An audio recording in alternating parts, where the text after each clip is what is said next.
Welcome to Behind the Paranormal with Paul and Ben Eno. Has NASA really hired a bunch of theologians to prepare people for extraterrestrial contact? Are people who have life issues more likely to have negative paranormal experiences? Can there be ghosts of cows and chickens? I'll do Ben's line here. Welcome to the 900, good grief. Welcome to the 927th edition of Behind the Paranormal with Paul and Ben Eno, coming to you from WOON AM and FM radio in Woonsocket. This is sabotage. In Woonsocket, Rhode Island. There we are. On the Paranormal Radio app from TalkStream Live, on YouTube and via TuneIn.com.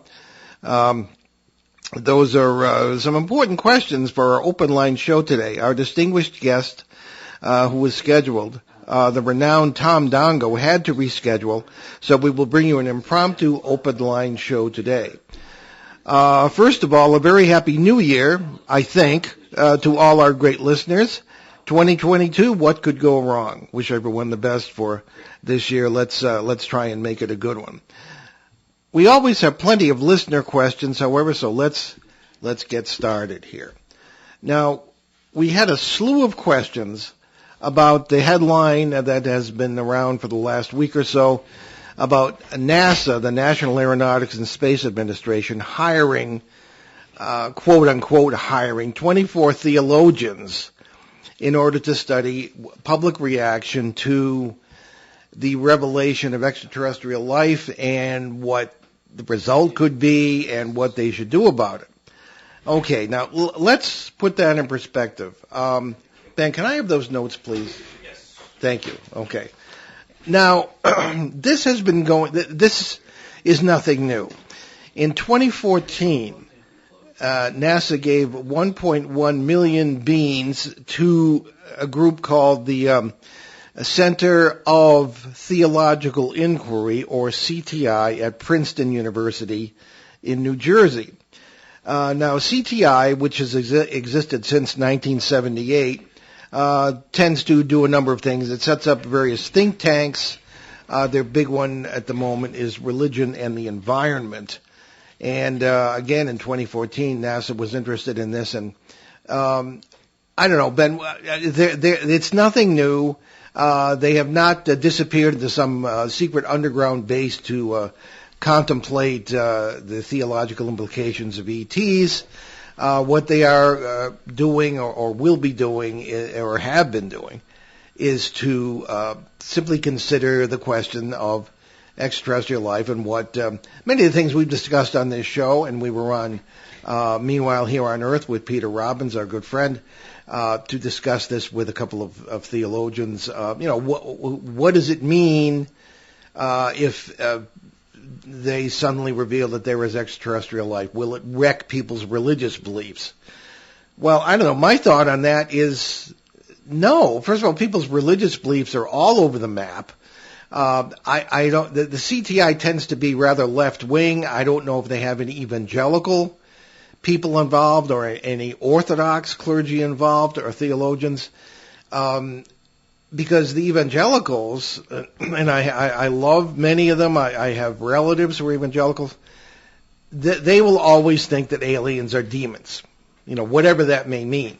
They are not open to this at all, and they are a large part of at least the American religious community. And if you're going to deal with the question of aliens, then you're going to have to consider that.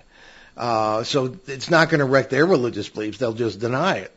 Other groups, I don't see any problem with that. We've talked about that ad nauseum on the show. Ben, what are your thoughts on this whole thing? Well, I guess the first question would be what do we mean by the wrecking of religious beliefs? I've always heard that statement, and I've never quite understood what that means. Because it's like, okay, well, I want to understand what that statement means. Yeah, I don't really. It doesn't make a lot of sense, because it's like, oh, it'll ruin your religious beliefs, and it's like, okay, well, what do you mean, right? Everyone has different religious beliefs, and it's like, you could you could take the whole, oh, well, everyone believes the same thing approach, which, I personally don't believe is true. I'd think if that argument was true, then I don't know, we won't go down that road. I do think that there's a really interesting thing in at least American society in how religion developed here, right? Let's go with, I guess, I don't know, the sort of pursuit of religious freedom, whether it was from the Puritans or anybody else who came over from the old world, quote unquote, and what they brought along with them, and how it kind of developed in America. There was a really interesting tradition for a long time, and it still kind of exists in the civil religion, where America's kind of like the new Eden, and it functions as sort of this promised land, or whatever, from sea to shining sea, from, any of the old patriotic songs, if you listen to them, they sound really religious. And it's like, okay, so we know that this is, manifest destiny, right? Stuff like that, right? Some of the terms that we even use sound very religious in nature. And the way that it developed in America is super interesting because you see it interwoven with politics too. And you see it today, right? If someone says, I don't know, the very broad term that says, well, I'm a Christian, immediately it's assumed, okay, well, they're a Republican, right? Or, it's not always the case. Or they're evangelical. The Bible-believing Christians, all that sort of thing. Which is not always the case, because there's what, like, according to the census, there's like 280,000, like, different versions of things that call themselves that was Christian. The United Nations. There were over 20,000 Christian groups that call themselves based on the Bible. Right, that's the one. I'm sorry, that's in the world. Got my numbers way off there, but it's crazy. So it's like a lot of problems is one of the problems I think is, okay, well, what does it mean by people's religious beliefs? And the other thing is, well, how religion is treated by the scientific community and by the historic community is it's kind of like a tack on, right? So it's like let's look at, I don't know, Egyptology, right? Let's say that Egyptology is a really odd field. I probably shouldn't have picked that. Let's not go with that. Let's go with like Rome, right? So, the Roman Empire was all over the place. You still see their structures all over the place in Europe, whatever. The first thing that someone will say about it is, well, they were super practical people, right? They built these roads. All roads lead to Rome. They built it so troops could move faster. But there were temples, right? And it was like, well, yes, they had temples. They would do festivals. Nobody really cared about it, though. And it's like, well, they were very devout. Pagan is a modern Western word, but I mean, there were many devoted followers of the Roman religions. Right, but it's a tack on. It's not the center of their society. It's sort of tacked on the end. Oh, and by the way, they were pagans. But it was a huge part of how they existed. Before any of the Roman legions would go into battle, they'd sacrifice a bull, and that they'd do it every time. And it would, Constantine even made comments about it because he thought it was gross. And there's all these really interesting little portions of their society that were a really big deal. And, it's just sort of tacked on at the end. And you see that with a lot of things in antiquity, but also in the rest of the world, right? If you look at anybody's studies of, the Middle Ages, a lot of it was politics, right? There's a lot of politics involved and whatever, but it was like, the church was a big deal in Europe and the rest of the world. And it was like, it's just treated as a tack on. So how we view history is thanks to our wonderful German friends, 19th century German friends, who viewed all history as, well, it's just class conflict. It's all ultimately, the masses, trying to seize the means of production. That's literally all history is. And I was taught that at one point too. And I was like, yeah, surprisingly, huh? In college, and I won't go into detail about that. Yeah. But it was like all history is just class conflict. Which is you can't know the essence of historical events, just like you can't know the essence of UFOs or aliens in other worlds. We don't know, and so I think the major assumption is that, oh yeah, well, we should put this together, and it's just going to be a tack on, and it's going to change people's religious beliefs. And I don't think people really. I've asked this question to many people on our show over the years, and it's like, well, what about regular Joe Schmo down the street? How's this going to affect him? And the usual answer is, well, we don't know. And it's because most people, 75% of Americans believe there's life on other planets, and that was a Pew Research poll. That came out a few years ago. I think that was 2019, and it was like. So, I mean, most people believe in it, whether they believe it's demons or whatnot, they believe it's there. And ultimately how they deal with it is down to their individual experience. Well, I agree, but just to get into a little more detail with this, the study that was funded by NASA was called The Societal Implications of Astrobiology, again, from this CTI, or Center of Theological Inquiry. Now, other studies that I've read anyway have shown that there are links between people who are religious and belief in extraterrestrial intelligence, with the exception of the evangelicals, pretty much. And that's kind of a blanket statement, but I think I've found it pretty much to be true. On the other hand, I've known plenty of atheists who are very open to extraterrestrial intelligence as just a sort of a fact. Now, you look at the size, the incomprehensible size of the universe, let alone the multiverse, and you look at the age of it. If it were younger, I suppose you could make an argument from a theological perspective that we are the first, the seed, and we're meant to spread out across, the galaxy or whatever. But with the tremendous age of the you could have billions and billions and billions of races and civilizations that could have risen and fallen in all that time. And I think one of the mistakes you don't want to make in astrobiology, which is the study of theoretical extraterrestrial life, is that you don't want to assume it's like us. And you yourself, Ben, have pointed that out many times to many of our guests, some of whom are eminent names in the field, who didn't seem to consider the idea that aliens would be aliens. They wouldn't necessarily have our motivations, except perhaps for survival. Well, because we only view reality through how we experience it. Exactly. So we're always saying that. We put labels on things that we can understand. So anyway, there was research published in 2017 and found that people with a strong desire to find meaning in their lives, but a low adherence to particular religions, are more likely to believe that aliens exist. So you've got all kinds of different people who would believe in this. So that faith in either theory may come from some human impulse that's deeper. I don't have any problem with that. But the fact is that I don't think it's really going to do it. Now, one of the people we'd love to get on the show is a theologian from Cambridge University in England, Reverend Dr. Andrew Davison. He's a priest of the Church of England, but before that, he was a scientist. He had PhD in natural sciences, and later he got a PhD in theology.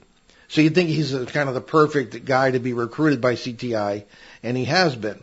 So we're going to try to get him on the show. One of his books that's coming out in 2022 is called Astrobiology and Christian Doctrine. And he's supposed to cover part of what CTI is doing in this NASA project. And his, quote, most significant question is how theologians would respond to the notion, quote, of there having been many incarnations of Christ in the universe. Now, to me, that's kind of, there isn't much that I can't listen in an open-minded way to an argument for, but that to me is a little bizarre. It's kind of a misunderstanding of the whole Christ event, as Christians call it. And I have heard that before. They have different races of different planets who needed saving, so there would be Christ events that would be going on. But this is why we have a whole lecture program, and we've done whole shows on the idea that of which religions could accept extraterrestrials most easily.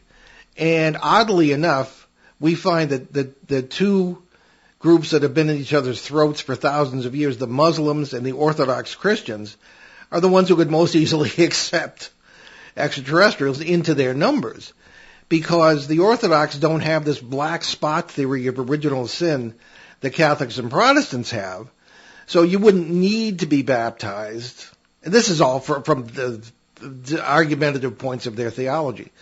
They wouldn't need to be baptized because they don't have the black spot of original sin, which was supposedly created by Adam, etc., etc. So the Orthodox don't believe it that way, so they could easily baptize aliens. And we were saying that Pope Francis doesn't know his own theology because he has actually said he can't wait to baptize aliens. But they wouldn't need, I mean, you can go crazy just thinking about this stuff. I mean, personally, I think it's better to have just sort of a simple faith, you know.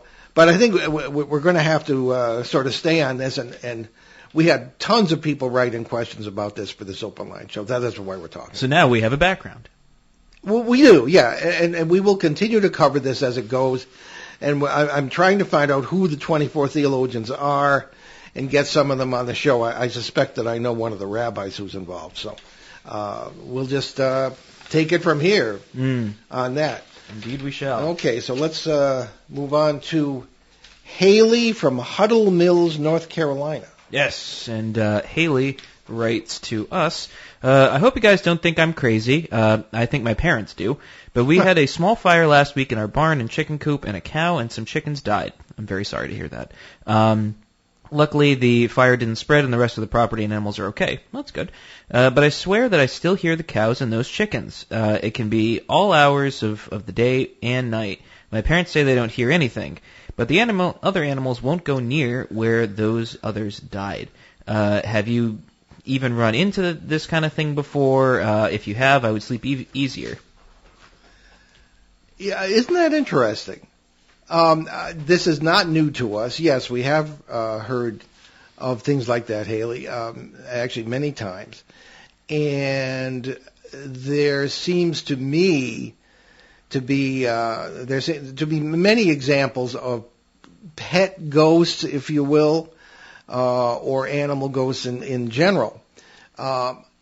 In the 80s, toward the end of I witnessed, I should say the 70s, I witnessed an amazing phenomenon in Cortland, New York, where these glowing deer literally would walk out of the forest at night. And it was one of the most beautiful things I've ever seen. I can't explain it, except in terms of what I would later believe about the multiverse, parallel worlds where all things happen and are possible, and all possible creatures exist. But it was absolutely beautiful. It was a spiritual experience. Now, I only saw that once, but it was. So, and the next day there were no tracks. There was no indication of any actual deer having been there. So the multiverse is a deep and mysterious place.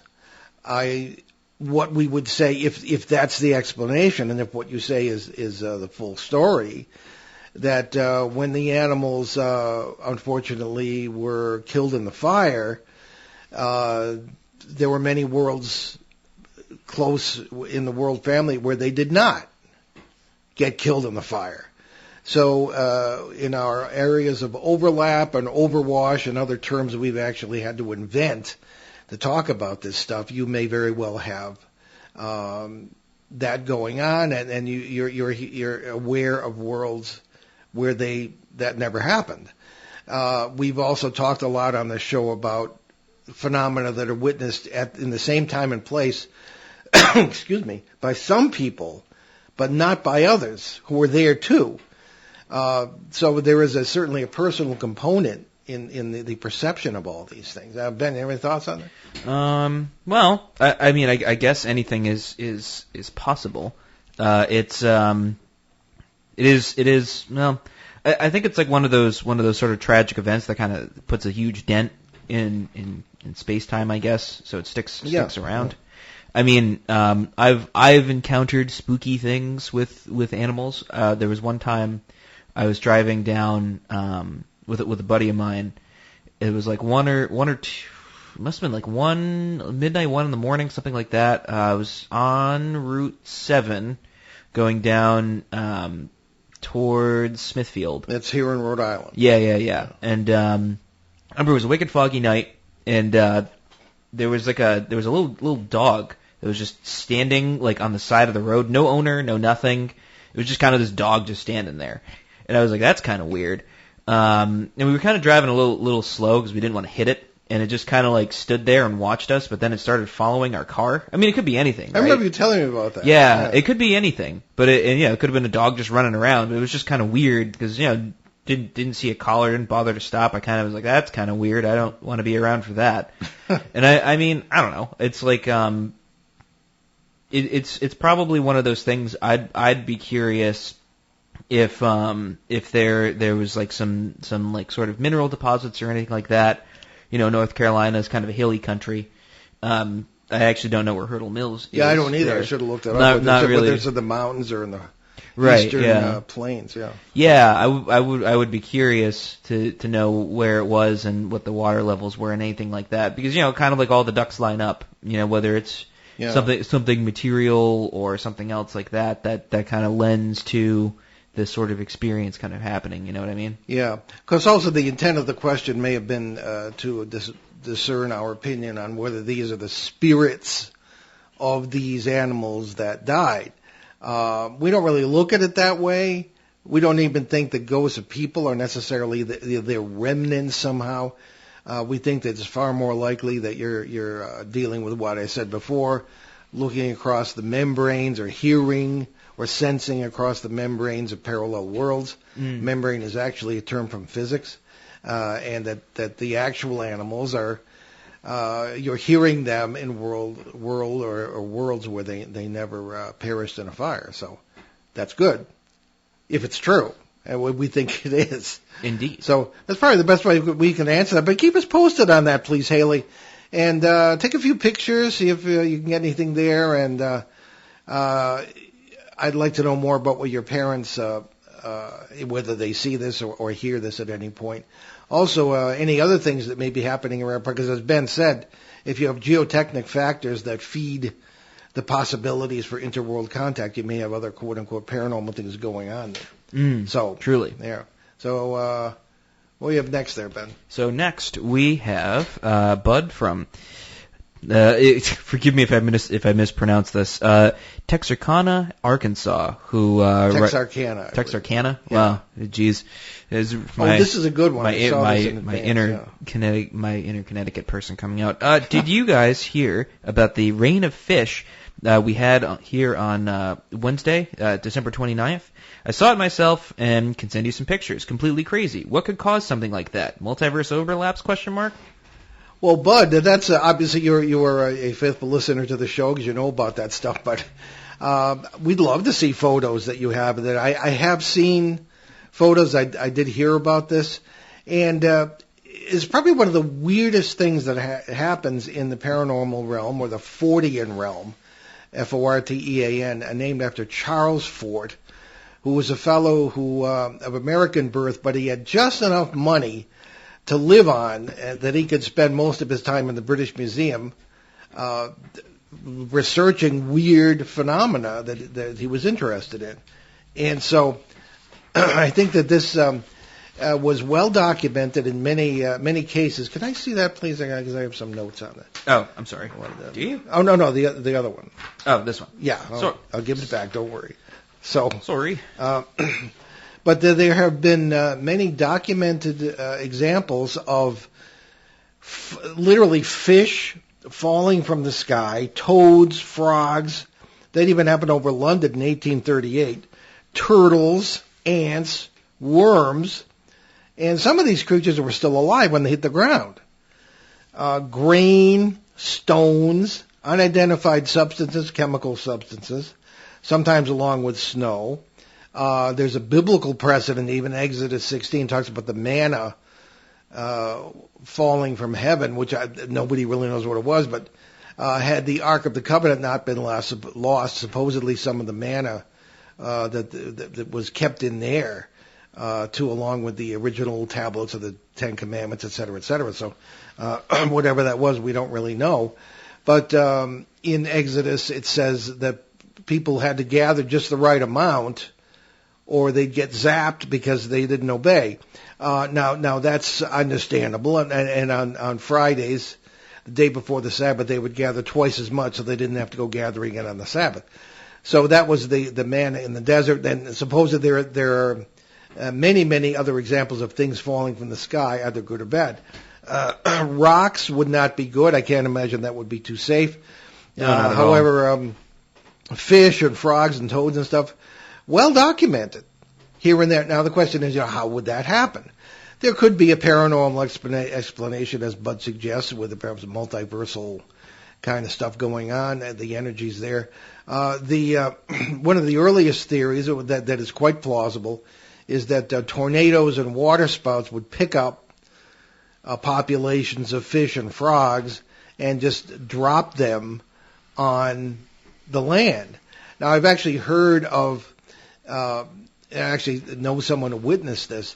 A tornado came and across, I guess it was Illinois. It hit the Mississippi River, picked up a whole bunch of water, and then when it got to the Missouri side, it dropped all the water, and it petered out because I guess that wrecked the whatever whatsy tornadoes run on. So, I mean, but then again, I mean, with modern meteorology, despite its faults, we would know if a tornado was happening before a fish fall occurs, and there were no tornadoes recorded that I'm aware of. If a tornado happens in the forest and no one's around to hear it or see it. Yeah, I mean, so no one really knows what caused it, and it's not all that uncommon. But let's take our middle of the show break here. You're listening to Behind the Paranormal with Paul and Ben Eno on WOON 1240 AM, 99.5 FM in New England's beautiful but dreary Blackstone Valley. We haven't seen the sun this whole year. And so we'll return to our questions from listeners very shortly. Stick with us. We'll be right back.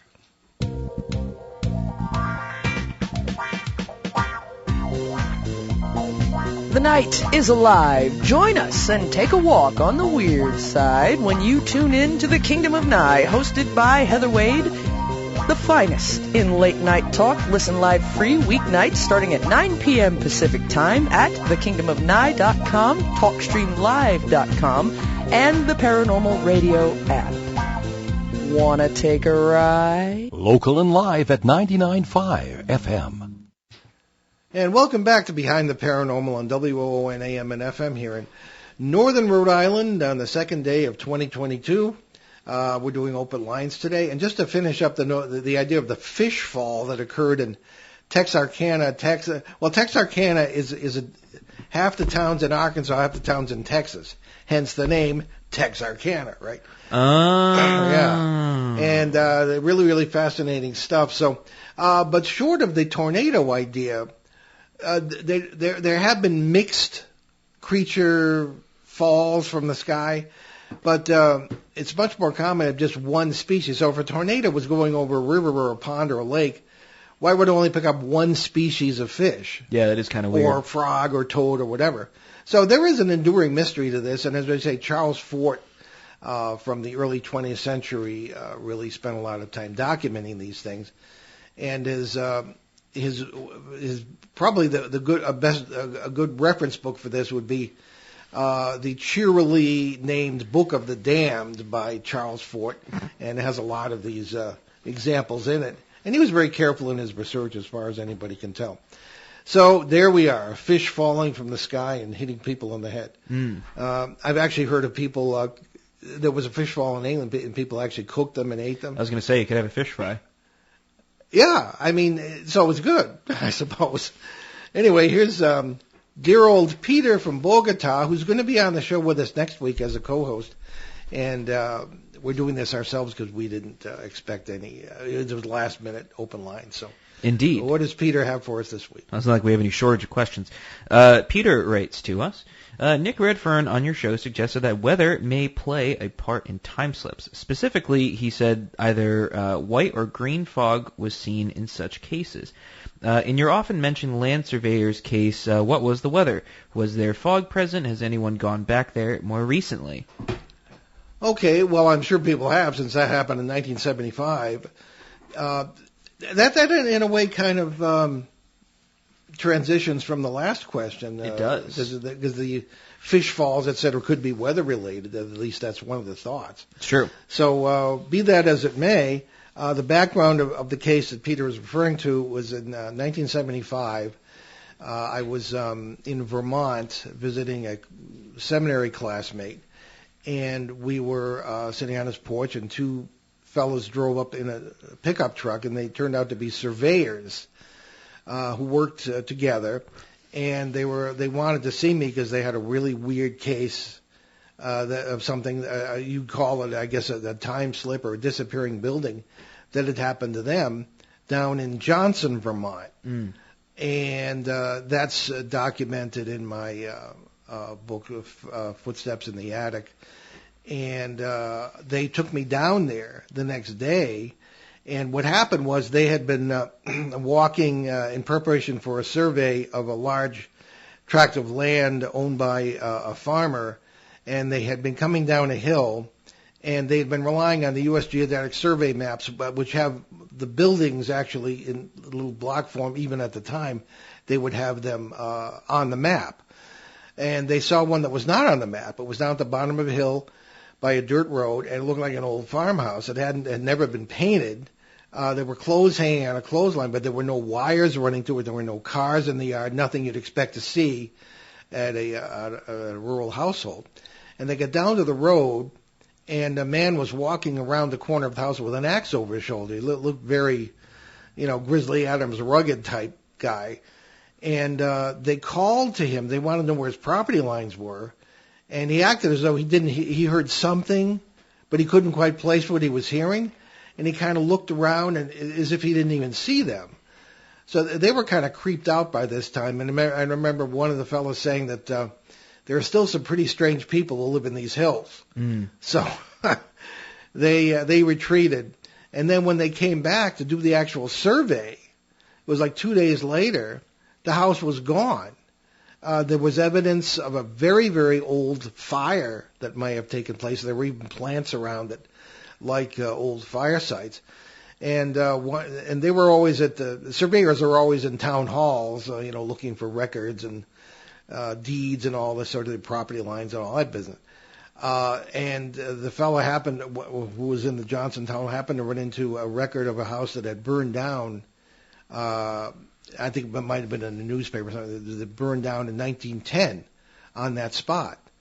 So they were really, blown away by this. They don't know what happened. So that's the background, and they wanted to get my opinion on what was going on.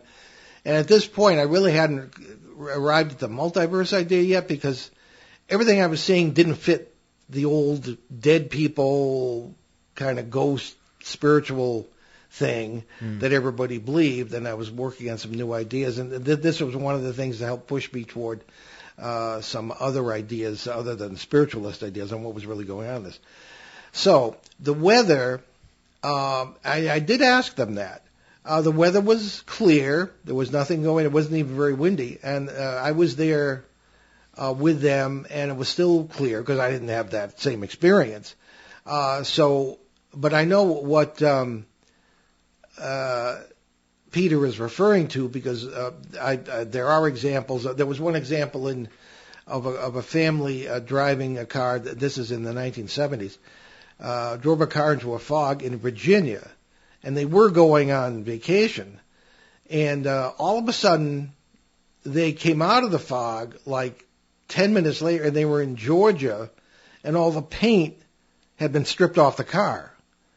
So what the hey that was about, I don't know.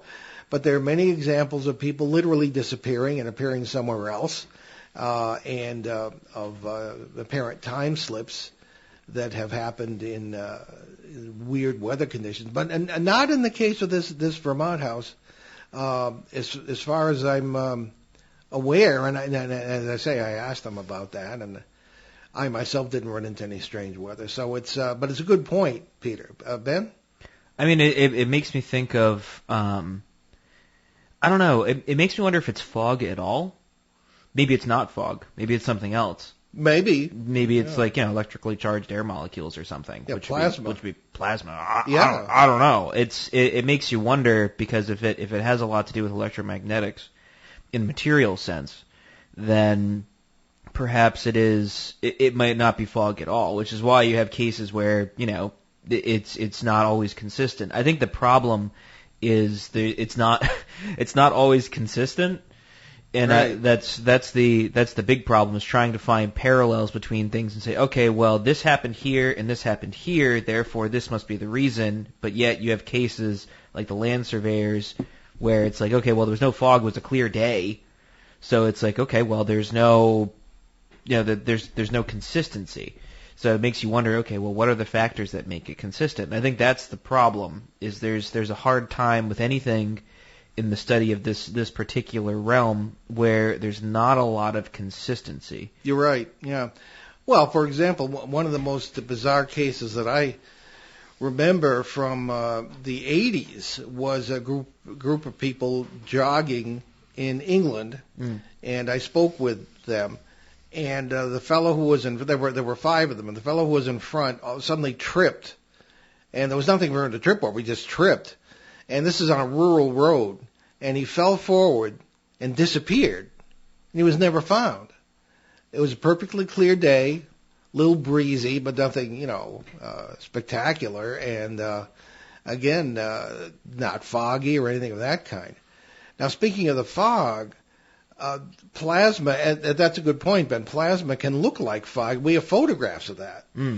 So, I mean, that's a possibility as well. Well, because it makes you think, right? Like, everybody loves to look at the Bermuda Triangle.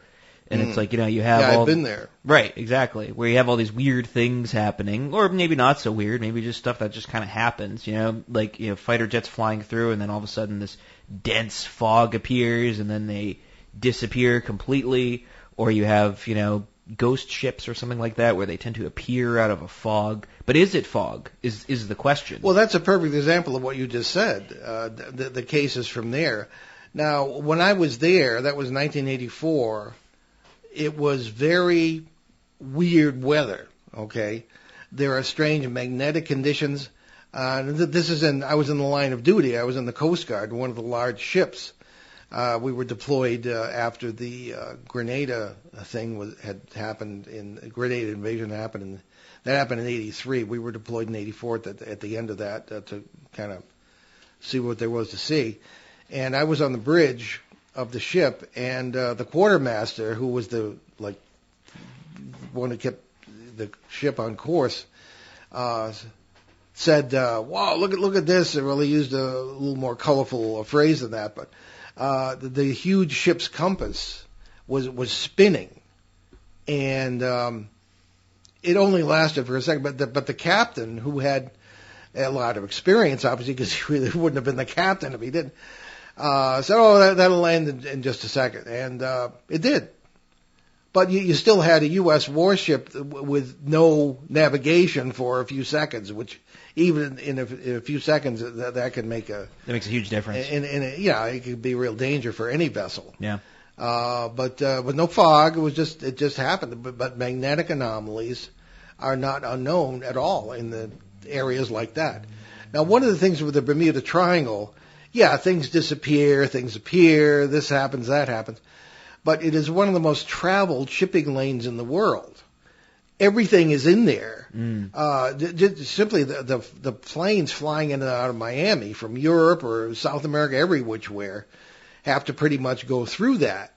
And so with a huge amount of traffic, you're going to have mishaps and weird things that happen. Yeah. Everybody will say, "Aha, look at this." The same thing in the Philippine area. There's a triangle, and there are triangles all over the place. So I think a factor we have to consider is simply the amount of traffic that goes through there. Things are going to happen. Yeah, so, no, 100%. I agree. I'm not saying it's not weird, but just you have to consider these other factors. Right. So the takeaways are: is it fog and other factors? Right. So who knows? So as you say, it's inconsistent. We really don't know. Right. Which is why I would rely a lot on geotechnic factors, such as there's a weird geology under some, and the Bermuda Triangle is one of volcanic vents, right? And one of the trenches, the Puerto Rico Trench, I believe, which is way deep. I was just thinking, I was taking a shower on the ship. You have to take sea showers. You turn the water on just because there's never enough water, Right. For the whole crew. And it was an older ship built in the 60s. And I was thinking, gee, there's like 2 miles of water underneath me as I do this. That's terrifying. And I would think of that, and every time I got in a government aircraft, I would think this was built by the lowest bidder. I'm weird that way. I think of stuff like that. So in any case, it is a very strange area, but I think geotechnics has a lot to do with it. I mean, most people go through there and nothing happens at all. True. I saw some weird weather phenomena, stuff like that, but, our ship didn't disappear as far as I know. At least the government might have noticed that. But maybe. In any case. So there we have it. We just really don't know. So here is a question. Probably get time. Yeah, we got time. From Richard Eno, our esteemed cousin and sometime co-host from California. Our show is Northern California Reporter. And yes. What does Richard have to say? Richard writes to us, Happy New Year, and Happy New Year to you too, cousin. Well, hopefully. What do you find cousins say about God influencing us through extraterrestrials? For example, some speculate that we were given the microphalon around 45,000 years ago, which fundamentally changed our brains. From that point forward, there seems to have been a burst in imagination and creativity, which gave way to ritualistic behavior, music, the concept of gods, etc. So what are your thoughts on God's influence through extraterrestrials? If so, how does that fit into the Bible? The Bible, I should say. I was making a joke. It's an old joke from high school. Well, a simple question from Richard here. This kind of brings us full circle to what we started with. God influencing us through extraterrestrials. That's a difficult one to get your hand around. There are those who might say that the early concepts of God were caused by extraterrestrials. I'm gonna give an unpopular opinion. I'm gonna say that's very much influenced by modern day ultra materialism. Yeah. Because it's kind of like, it comes back to the religions tacked on. Doesn't matter, aliens built everything. Who cares? Whatever. And our ancestors weren't stupid. They were not stupid. Although granted, it is weird that you do have all these, out of nowhere you kind of just get power tools and stuff like that. But, it's talked about in ancient texts. They weren't stupid. They had these stories, they wrote them down, they interpreted it how they experienced it. But now us as enlightened modern people who are all miserable and stressed out all the time, we are the smart ones, and we know, they're dumb, they couldn't have done it themselves, it must have been aliens. Mm-hmm. And I think that that's entirely unfair.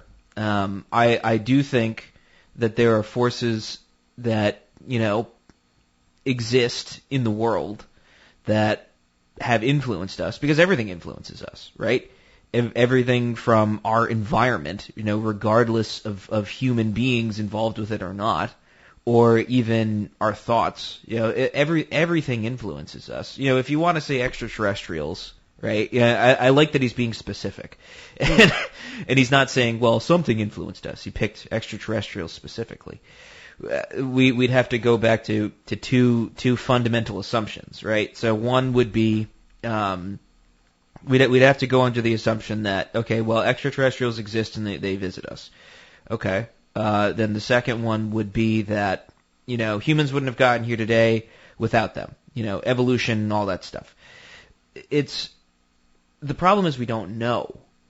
All we have is data that we work with. And I think one of the problems with modern day materialism is that, okay, well, science can tell us everything. And it's like, well, kind of, because you still need to interpret data. It's like one of the four sort of, pillars of knowledge and understanding in the ancient world was doxa, which was, because you had scientific knowledge, you had knowledge of maths and sciences, and then you had technical knowledge of self, and then you had doxa, which roughly translates to knowledge of public opinion. Yeah, and Greek word. Yes, Greek for basically, it could be interpreted in a couple of different ways, because Greek, unlike English, every word has like multiple meanings. So it's like, we do have words that we use in contexts that mean different things, like you can say there, and there, and they mean all different things, but they're all spelled differently. So it's like here we have doxa, which is essentially knowledge of public opinion and interpretation, right?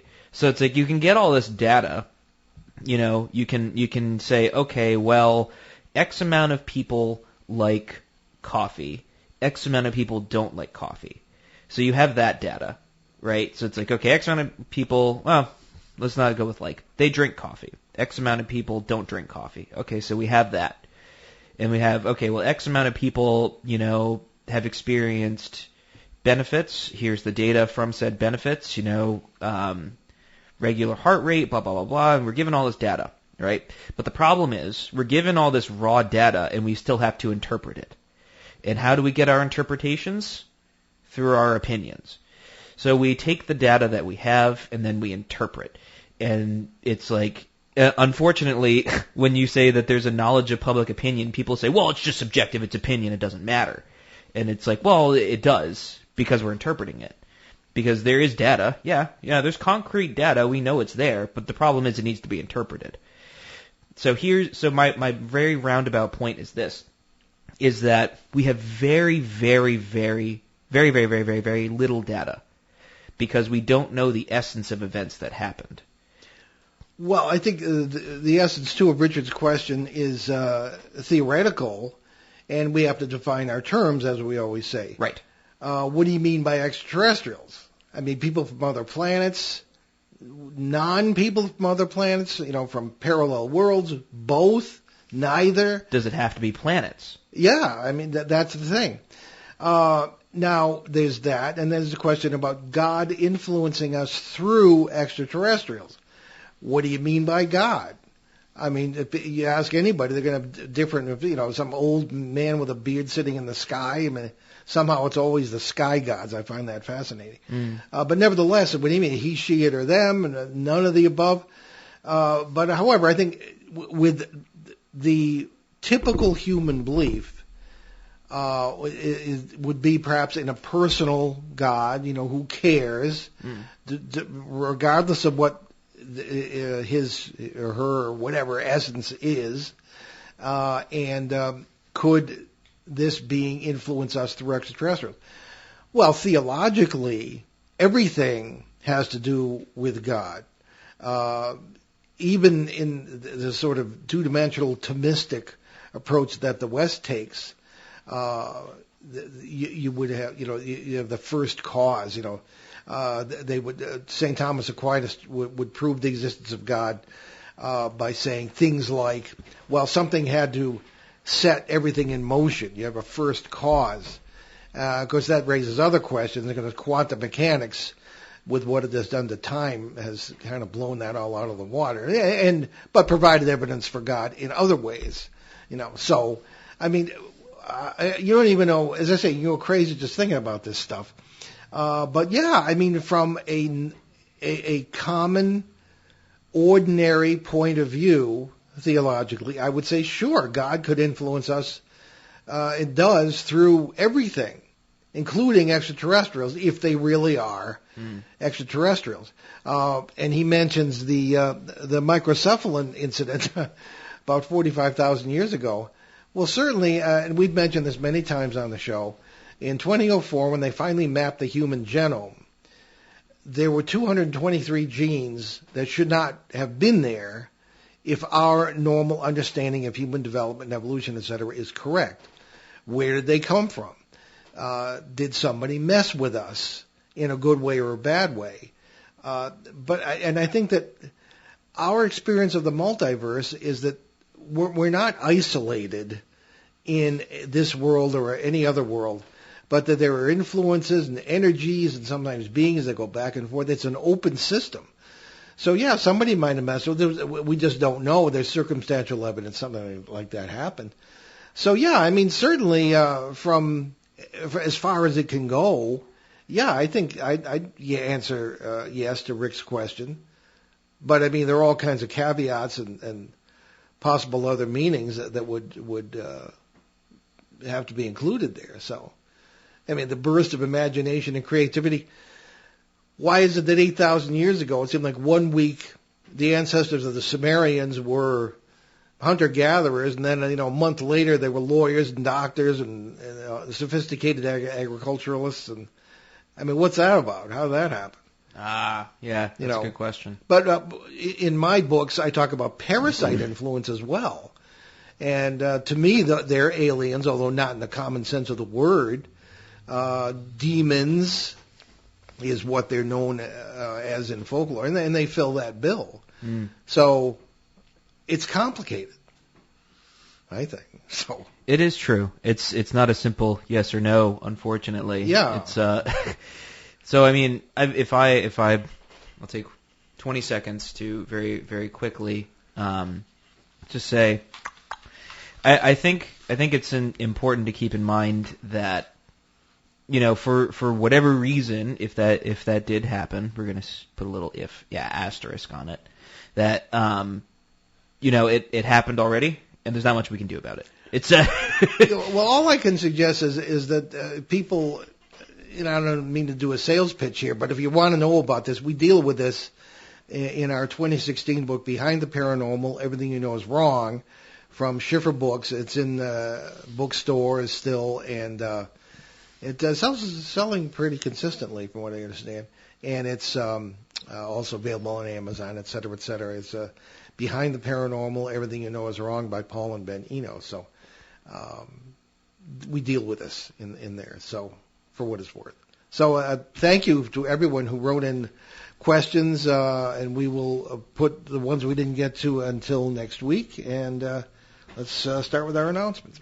Indeed, and we look forward to the Supernatural Bowl debate on February 4th at the Pine Bush UFO and Paranormal Museum in Pine Bush, New York, and to the New England Parafest in Kittery, Maine, which runs from April 10th through the 26th. That's this year, so in a couple of months, we'll provide more information as these dates approach. Yeah, and all this is COVID dependent, of course, and we'll just hope for the best, right? Yes. 2022, what could go wrong? And after years of tech problems, all regular recorded radio broadcasts of this show, Behind the Paranormal, from CBS Radio, Achieve Radio, and here on WON AM and FM, have been restored in the archives in full at BehindTheParanormal.com, our show site.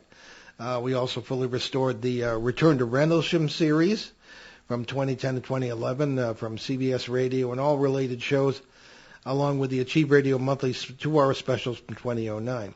A couple of others still have to be restored, but both of them are in there. Also hear many of these broadcasts on the major podcast platforms, including iTunes, Apple Podcasts, and YouTube. Also, you are welcome to go to BehindTheParanormal.com, the main page, to download our show app. It's very simple, but it's free. I mean, what do you want for nothing? Right now, it just has most of our most recent past shows, and there are links to the videos from the station here, and also the audios and download. You can pretty much access those shows with that, and it's free, as we say. BehindTheParanormal.com main page has a link. And speaking of BehindTheParanormal.com, you can check out our books along with those of our guest co-hosts at our show website, where you can also find out more about the show, our many cases over the years, our public appearances, and how to book us, along with our 900-plus free recorded shows, now restored, as my dad mentioned. And our website has a charity page. We urge you to go to that. And we emphasize that we have checked out these charities very thoroughly, and we know the people who actually run them. And we trust them, and it goes where it should be, where the money should go. Most recently, Team Western Kentucky Tornado Relief Fund. There is a link to that on our page, and we urge you to support that in any way you can. Also, Hope for Hilldale Cemetery in Haverhill, Massachusetts, restoration there. USA Cares, Canadian Veterans Advocacy, Helping Haiti's Orphans, Youth Mentoring Connection of Los Angeles, Crohn's and Colitis Foundation of America, and the Sisterhood of Ground Zero, along with the Milk Fund here in northern Rhode Island, which is pretty much around Christmas time. So what do we have lurking in the shadows for next week, then? The shadow knows. On January 9th, we have a scheduled open line show, unlike this week, with our guest co-host, Peter Shelley, joining us to help tackle questions on paranormal subjects of the day. Yes, and you can get those questions to us on our Facebook pages, Behind the Paranormal, Paul and Ben Eno, or Paul Eno, my personal Facebook page, or you can send them by email to paul@behindtheparanormal.com, and we will try to get you into the lineup for next week. Indeed, there is no shortage of ways to get in contact. No, but nevertheless, people complain it's hard to get into, I don't know, life of the 21st century. Indeed. Anyway, we leave you today with a deep thought from, of all people, Ellen DeGeneres. The only thing that scares me more than space aliens is the idea that there aren't any space aliens.